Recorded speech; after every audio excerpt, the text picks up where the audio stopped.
Antes de abrirmos mais uma vez a palavra de Deus, vamos orar de novo, pedindo especificamente agora que Deus nos ilumine ao estudar a palavra. Pai eterno, estamos na Tua presença, em busca da Tua bênção. Obrigado pelo privilégio de dedicarmos ao Senhor crianças que vieram do Senhor e pertencerão ao Senhor para sempre. Obrigado pelo privilégio de estarmos na Tua presença nesta manhã, com a Bíblia na mão, buscando saber a Tua vontade para nós neste novo ano. Que o Espírito Santo se manifeste aqui entre nós, dando-nos uma bênção toda especial, pois é em nome de Jesus que pedimos. Amém, Senhor. Foi no ano de 1970, eu tinha cerca de 19 anos, naquele tempo. Estava no último ano do segundo grau. Estava me formando em contabilidade, lá em Curitiba, no antigo IAP, em Curitiba. Eu me lembro que o lema que a turma de formandos escolheu para aquele ano foi um lema em latim. Nós não entendíamos nada de latim, mas eu não sei porquê, nossa turma escolheu este lema: Alia jacta est. A sorte está lançada. Jovens de 18, 19 anos escolheram este lema. Hoje eu fico pensando, que sorte é esta que está lançada? O que eu entendia sobre isso? O que é que estava na nossa mente quando escolhemos este lema, Alia jacta est? E naquela ocasião foi escolhido o pastor Gerson Pires para ser o orador da turma. E foi dado a ele então o nosso lema, Alia jacta est. A sorte está lançada. E ele então disse: eu peço permissão a vocês para completar a frase, porque ela está incompleta. Porque lançar a sorte todo mundo lança. Todo mundo que está vivendo é porque lançou a sua sorte em algum lugar, com alguém, em algum projeto. Então eu quero sugerir que vocês completem a frase Alia jacta est com Jesus. A sorte está lançada com Jesus. Será que isso faz diferença, meus queridos irmãos? Isso faz toda a diferença. Lançar a sorte com Jesus. Quem pronunciou esta frase, Alia jacta est, foi um homem que é conhecido como homem de frases bonitas e memoráveis. Júlio César, imperador romano. Quando ele estava atravessando o rio Rubicão, isto foi em 49 a.C., Júlio César viveu entre o ano 100 a.C. até o ano 44 a.C. Ele e mais dois formavam um triunvirato governando Roma. Roma era governada por um triunvirato, formado por Pompeu, Júlio César e Crasso. Mas agora Júlio César colocou no coração dele o desejo de dominar Roma sozinho e descartar os outros dois. E com essa ideia, ele estava vindo da Gália, e ao atravessar as fronteiras da Gália com o Império Romano, ele estava atravessando o rio Rubicão, e ele falou esta famosa frase, Alia jacta est. A sorte está lançada. Qual era a sorte lançada por Júlio César? Vou descartar os outros dois governantes, e vou conquistar Roma para mim mesmo. Júlio César queria Roma para si. Queria o poder, queria a glória. É dele também uma frase muito famosa: vim, vi e venci. É um homem de frases famosas. Mas, queridos, este sonho ambicioso de Júlio César durou somente 5 anos. Porque ele conquistou Roma só para si, no ano 49 a.C., e ele foi assassinado dentro do Senado romano, no dia 15 de março do ano 44. O próprio filho adotivo dele, Brutus, foi um dos que enfiou o punhal nele. E vários senadores vieram e o apunhalaram. E quando Brutus, o filho de Júlio César adotivo, chegou perto dele também com um punhal, ele falou outra frase muito famosa: até tu, Brutus. Até tu, Brutus. Morreu traído pelo próprio filho. que buscou glória para si mesmo. Lançou a sorte sem Deus. Queridos, eu conheço um outro homem que também marchou para Roma. 2 homens marcharam para Roma, Júlio César e Paulo. Júlio César queria Roma para si. Paulo queria Roma para Jesus. O apóstolo Paulo chegou em Roma como prisioneiro. E ele esteve preso durante vários anos na prisão mamertina. A minha esposa e eu tivemos a oportunidade de visitar a prisão mamertina ali em Roma. Ali ele esteve como prisioneiro de nosso Senhor Jesus Cristo. E ali ele pregava o evangelho para os soldados romanos. E a Bíblia diz que ele conseguiu converter pessoas a Jesus, mesmo lá de dentro da casa de César. Júlio César buscou honra para si e foi apunhalado e morreu com o gosto amargo da traição, dizendo: até tu, Brutus. Paulo buscou honra e glória para Jesus, conquistar Roma para Jesus, e morreu sem ressentimento. Paulo morreu decapitado, em Roma também. Os 2 morreram em Roma. Paulo morreu decapitado sem nenhuma mágoa, sem nenhum ódio no coração. Mas vejam a alegria de Paulo ao morrer. Ele expressou a sua alegria na carta a Timóteo. Abra sua Bíblia e vamos ler a alegria de Paulo em Timóteo, capítulo 4, segunda carta de Paulo a Timóteo, capítulo 4, versos 7 a 8. Combati o bom combate da fé. Acabei a carreira. Guardei a fé. Desde agora a coroa da justiça me está guardada, a qual o Senhor, justo juiz, me dará naquele dia, e não somente a mim, mas também a todos os que amarem a sua vinda. Assim morreu Paulo, que lançou a sua sorte com Jesus. Alia jacta est. A sorte está lançada cum Jesus, com Jesus.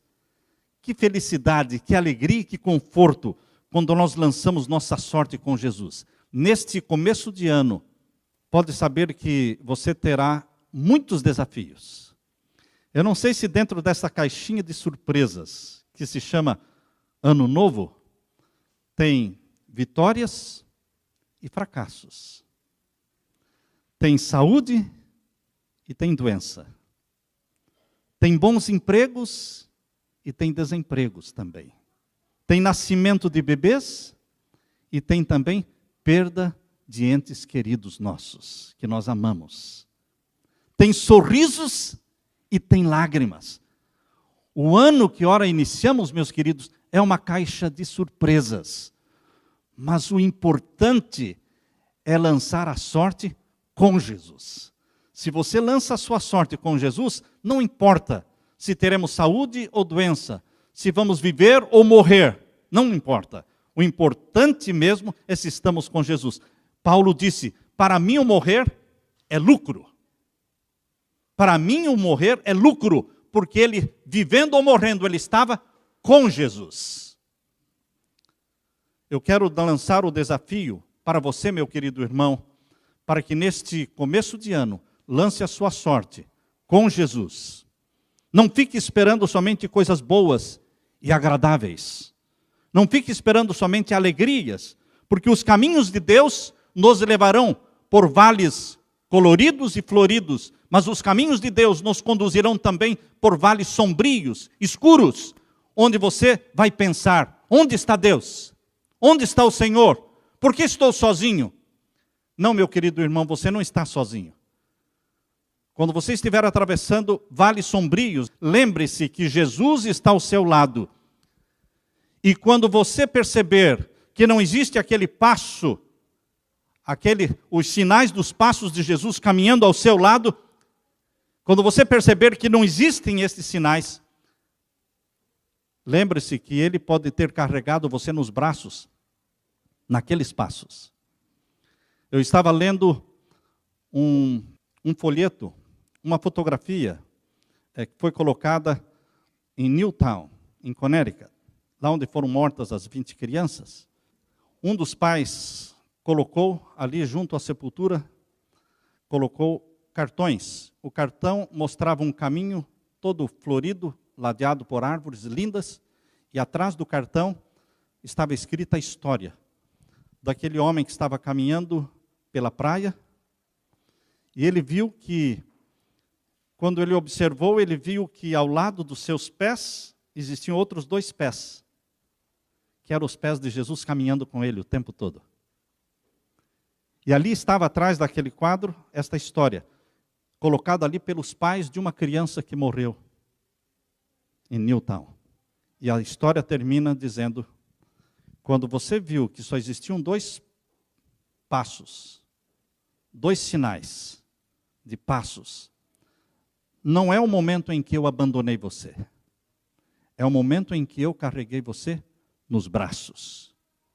Sabe, meus queridos, a coisa mais difícil é encarar a morte de uma criança, porque quando nós estamos com 80, 90 anos, todos estão esperando que o fim vai chegar. Mas é difícil você aceitar a morte de crianças com 4, 5, 6 anos, como aconteceu esta chacina. Mas certamente estes pais amam a Jesus, porque colocaram essa história. E eles estão confortados pela esperança de que Jesus vai ajudá-los a atravessar este vale sombrio da dor, da separação, pela perda da sua criança. Eu li no livro Desejado de Todas as Nações um pensamento que me impressionou e eu coloquei para vocês aqui. Está na página 221. Eu vou ler a primeira vez, vocês não vão entender bem o pensamento. Depois nós vamos explicar. Presta atenção, Desejado de Todas as Nações, página 221, diz assim: os caminhos do Senhor são obscuros para aqueles que procuram ver as coisas sob um aspecto agradável para si mesmos. O que quer dizer isso, pastor? Vou repetir. Os caminhos do Senhor são obscuros. Você não vai conseguir entender os caminhos do Senhor se você procurar ver as coisas no mundo num aspecto agradável para si mesmo. Se você estiver procurando somente coisas agradáveis para você, que te alegrem, que façam bem para você, que te deixem feliz, você não vai entender os caminhos do Senhor. Porque os caminhos do Senhor vão nos conduzir por vales sombrios, por dores, por sofrimentos, por momentos em que lágrimas serão derramadas dos seus olhos. E você pode perguntar: por que, Senhor? Por que isso? Por que comigo? Você pode não entender os caminhos do Senhor, se estiver olhando sempre buscando encontrar coisas agradáveis. Porque a vida, ela está repleta de coisas agradáveis e desagradáveis. A vida do cristão nesta terra é comparada como a vida de um soldado em pleno campo de batalha. Quando você estiver viajando, ou andando de carro, ou andando pelas ruas da cidade, lembre-se, você não está andando na cidade de Boston, você está andando dentro de um campo de batalha. Existem tiros, existem ataques de todos os lados. Você está num campo de batalha. E a batalha é entre o bem e o mal. E os que são de Jesus, os que pertencem a Jesus, são mais odiados do que os outros. Porque Satanás odeia os que amam a Jesus. Muitas vezes nós seremos atingidos. Lágrimas vão rolar dos nossos olhos. Por isso os caminhos do Senhor são obscuros para quem? Para aqueles que procuram ver as coisas sob um aspecto agradável para si mesmos. Desejar todas as nações, página 221. No momento em que compreendemos e cremos que os caminhos do Pai Celestial se caracterizam pela misericórdia e pela salvação, o pranto se transforma em alegria e há regozijo no lugar da tristeza. Quando você estiver sofrendo, quando você estiver chorando, lembre-se de Zacarias capítulo 2, verso 8.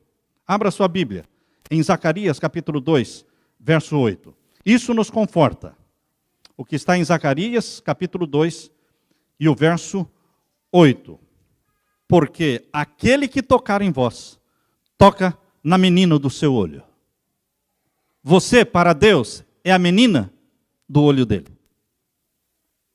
Ele olha para você, ele olha por você. Jesus, quando viveu na terra, ele era menino dos olhos do Pai. Você é a menina dos olhos do Pai. Mas por que Deus, o Pai, deixou Jesus sofrer tanto, se Jesus era menino dos seus olhos? É bom você entender, Porque você é a menina dos olhos de Deus. E Deus vai deixar você sofrer. O sofrimento é a escola onde Deus prepara os heróis da fé. Os heróis e as heroínas da fé são preparados numa escola chamada a escola das aflições. Todos nós passamos pela fornalha, pelo fogo das provações. E ali as escórias vão sendo eliminadas do nosso caráter, para que brilhe o ouro puro, verdadeiro, do verdadeiro caráter de Jesus em você. Eu quero ler para vocês agora o que encontrei no livro Maior Discurso de Cristo, páginas 64, 65. Preste atenção. A presença do Pai circundou a Jesus. E nada sobreveio a Jesus sem que o infinito amor permitisse, sem que primeiro o Pai permitisse. Para quê? Para a bênção do mundo. Aí estava a sua fonte de conforto. E esta fonte de conforto existe também para você e para mim. Aquele que estiver impregnado do Espírito de Jesus, habita em Jesus. O golpe que lhe é dirigido cai sobre o Salvador Jesus, que o circunda com a sua presença.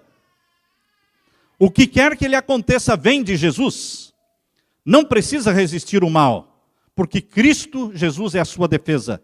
Nada lhe poderá tocar, meu irmão, a não ser pela permissão de nosso Senhor. Maior Discurso de Cristo, página 64, 65. Nada poderá tocar você, sem primeiro ter passado pelas mãos do nosso Pai. Quando nós reclamamos porque estamos sofrendo, quando nós ficamos zangados porque coisas ruins nos acontecem, nós esquecemos que todas estas coisas, mesmo negativas e ruins, antes de nos tocarem, antes de chegarem até nós, passaram pelas mãos do Pai. E quando nós começamos a murmurar e reclamar, e alguns chutam o balde, outros jogam tudo para cima e se revoltam contra Deus, entristece a Deus. Porque por amor a você, Deus permite que você muitas vezes sofra. Porque você está passando pelo vale das aflições, pela fornalha em que as arestas estão sendo eliminadas para que o seu caráter brilhe. E nenhum caráter vai brilhar sem passar pelo fogo, porque assim como o ouro é provado no fogo, os filhos e as filhas de Deus são provados também na fornalha das aflições. Mas você é a menina dos olhos de Deus. Em Deuteronômio capítulo 32, verso 10. Deuteronômio capítulo 32, o verso 10. Nós lemos o mesmo verso que está lá em Zacarias, está em Deuteronômio capítulo 32 e o verso 10. Abra sua Bíblia. É o último livro de Moisés, Deuteronômio, capítulo 32 e o verso 10. Foi o último sermão que Moisés fez. Foi o sermão de despedida de Moisés. Depois deste sermão, ele subiu um monte de Pisga e lá ele morreu. E nesse último sermão, Moisés, já sabendo que ia morrer, já sabendo que não ia entrar na terra prometida, ele terminou esse sermão com Deuteronômio 32, verso 10. E aqui nós lemos: achou-o na terra do deserto, e num ermo solitário cheio de uivos, trouxe-o ao redor, instruiu-o, guardou-o como a menina do seu olho. Como é que Deus guarda e protege você? Como a menina dos seus olhos. Você já pensou enquanto nós cuidamos da menina dos nossos olhos, qualquer coisa que vai ferir os nossos olhos, nós nos protegemos. Deus também tenta proteger você como a menina do seu olho. Como é que você se sente quando você pensa que você é a menina dos olhos de Deus? A sua autoestima fica como? Baixa? Zero? Ou uma autoestima forte? Elevada? Como se sente você? Como fica a sua autoestima quando você pensa, eu sou a menina dos olhos de Deus? Eu me sinto bem. Isso me ajuda a passar pelos vales sombrios. Porque no momento difícil da sua vida, eu me lembro muito bem quando eu fui visitar o Mário no hospital. Eu me lembro dos gritos e dos gemidos que ele dava de dor. De dor. Pois bem, Mário, você é a menina dos olhos de Deus. Antes de você passar por aquelas dores, Deus pesou, Deus mediu e disse, está liberado. Ele vai suportar.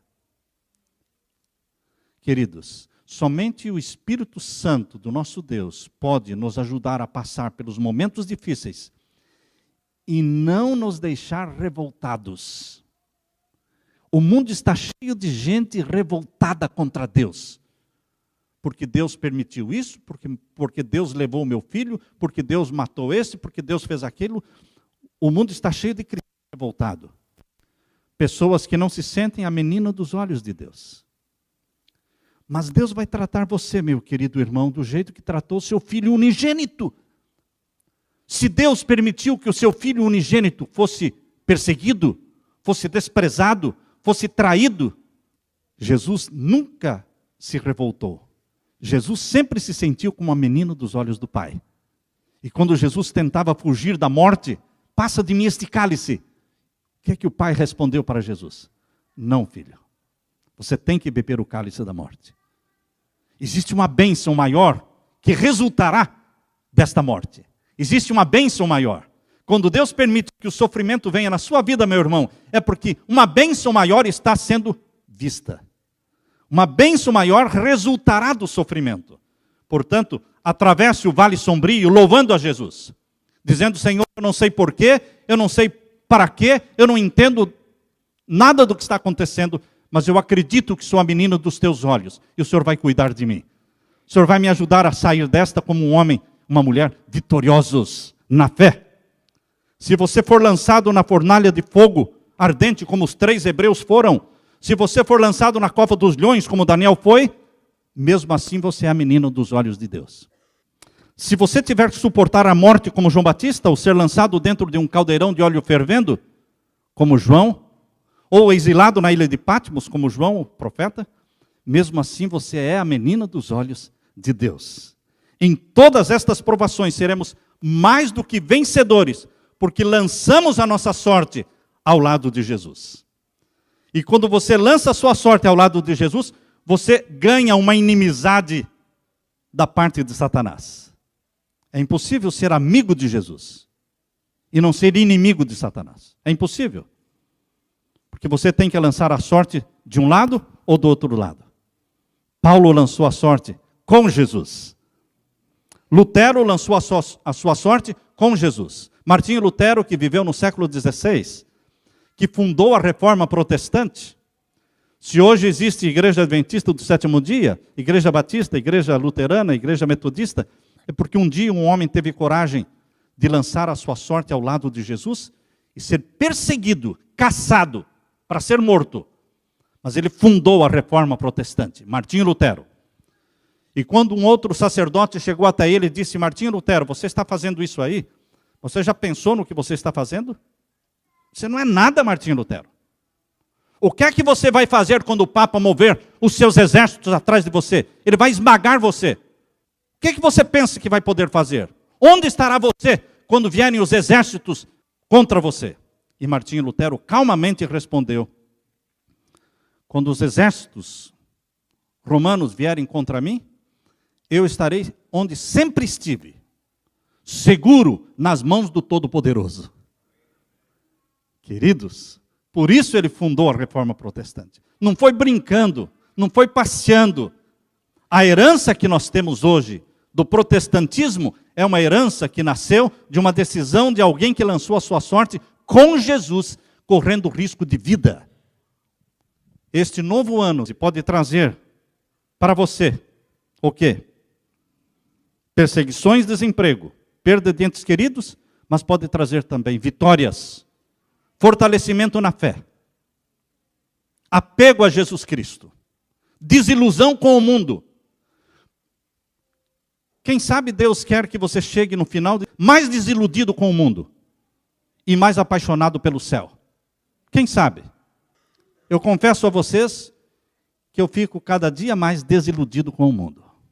Cada vez eu tenho menos sonhos com este mundo. E Deus quer que chegue o momento em que você e eu não tenhamos nenhum sonho mais com este mundo. Que os nossos sonhos estejam todos concentrados aonde? No céu, de onde virá o nosso Salvador, nosso socorro presente na hora da angústia.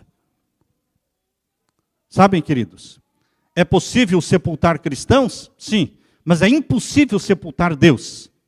Deus é eterno, o imortal. O nosso Pai, o nosso Deus é vivo e permite que sofrimentos nos sobrevenham. Mas tudo está dentro dos limites do seu amor. Lembre-se desta frase. Tudo o que acontecer para mim e para você está dentro dos limites do amor do nosso Pai. Eu quero ler para você este pensamento que está no livro que saiu como meditação matinal, com o título de Nossa Alta Vocação, de Ellen White. Página 321, diz lá, nosso Pai Celeste mede e pesa toda prova antes de permitir que ela sobrevenha ao crente. Você pode imaginar Deus no laboratório, medindo e pesando uma prova antes de liberá-la para que venha até você? E você pode estar pensando, não, vou ficar revoltado contra Deus se eu pensar que foi Ele que liberou isso. Não. A causa das provas, dos sofrimentos, não é Deus. A causa do sofrimento, a causa das desgraças, a causa das doenças sempre é Satanás. Sempre. Mas Satanás não pode fazer nada sem que Deus permita. Então, antes de atingir a vida de Jó, Satanás, antes de atingir a vida de Jó, teve que receber de Deus o quê? Ok. Vai em frente. Mas tem um limite. Tem um basta que Deus dá, um basta. Deus também coloca limites nas provações que você recebe. Deus também chega um momento em que Ele diz para Satanás o quê? Basta. Não mais. No more. Nem um passo a mais. E aí Deus virou a sorte de Jó. E começou a fazer dele um homem 4 vezes mais abençoado do que antes. Você pode sofrer, meu querido irmão, mas Deus vai dar um basta. A Leila e eu, nossa família, sofremos por 5 anos. 5 anos por uma acusação. Mas Deus deu um basta. Demorou. Para nós, foi como 50 anos. Mas foram só 5 anos. E foi o próprio presidente da Southern New England Conference que foi usado por Deus. Sem ninguém pedir, sem ninguém exigir dele, ele escreveu uma carta. Ele escreveu uma carta em nome do pastor Samuel Ramos, para o presidente da conference lá da Virgínia. Ele se levantou em defesa. Chegou um momento em que Deus deu o quê? Basta. E disse, ele é pastor nosso, é um bom pastor. Está fazendo um bom ministério e vocês estão atrapalhando ele aqui. Vocês estão proibidos de falar com ele daqui para frente. Proibido. Qualquer coisa, nós respondemos por ele. Ele escreveu esta carta. E um dia ele me telefonou dizendo, eu estava saindo do estudo bíblico da casa do Euclides e da Márcia. Eu estava lá no estudo quando ele ligou. E disse, pode falar? Disse, eu estou num estudo bíblico. Ele disse, então me telefone, tão logo você saia do estudo bíblico. Foi no dia 24 de outubro de 2012. 24 de outubro, uma quarta-feira. Quando saí da casa do Euclides, eu liguei para o presidente, pastor Frank. Ele disse, Samuel, você já leu seu e-mail hoje? Eu falei, não. Então leia.